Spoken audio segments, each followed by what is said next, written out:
ঘোষণা করছি, আপনারা জানেন যে আরজিকর ইনসিডেন্ট, আমরা এমনিতেই সোমবার দিন ক্যাবিনেটে আপনারা অনেক সিদ্ধান্ত দেখবেন যে আমাদের চার্জশিট ডিক্লারেশন এবং ম্যানিফেস্টোতে অনেকগুলো বিষয় বলা রয়েছে, অ্যাট্রোসিটি এগেনস্ট ওমেন, আমাদের ইনস্টিটিউশনাল করাপশন, ওগুলো আমরা পরে পরে বলবো। ক্যাবিনেটের অ্যাপ্রুভাল নিয়ে, প্রপার অথরিটির অ্যাপ্রুভাল নিয়ে আমরা আপনাদেরকে নিশ্চয়ই জানাবো।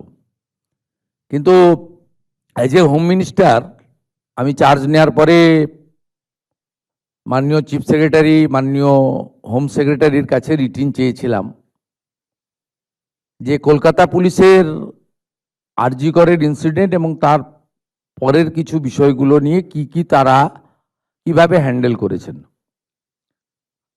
Under the leadership of the chief secretary along with home secretary, তারা একটা ফ্যাক্ট ফাইন্ডিং এর কাজ করেছেন গত কয়েকদিন ধরে। সেইটা দেখার পরে ইনিশিয়ালি আজকে আমরা একটা অ্যাডমিনিস্ট্রেটিভ অ্যাকশন নিলাম। অ্যাজ এ হোম মিনিস্টার আমি ডিক্লেয়ার করছি, সেটা হচ্ছে ওই সময় যে ইনসিডেন্ট ঘটেছিল তাকে মিসহ্যান্ডেলিং করা, প্রপারলি এফআইআর ইনভেস্টিগেশন ইনিশিয়ালি যে পার্টটা পুলিশের করা উচিত ছিল অ্যাজ এ ডিসিপ্লিন অর্গানাইজেশন,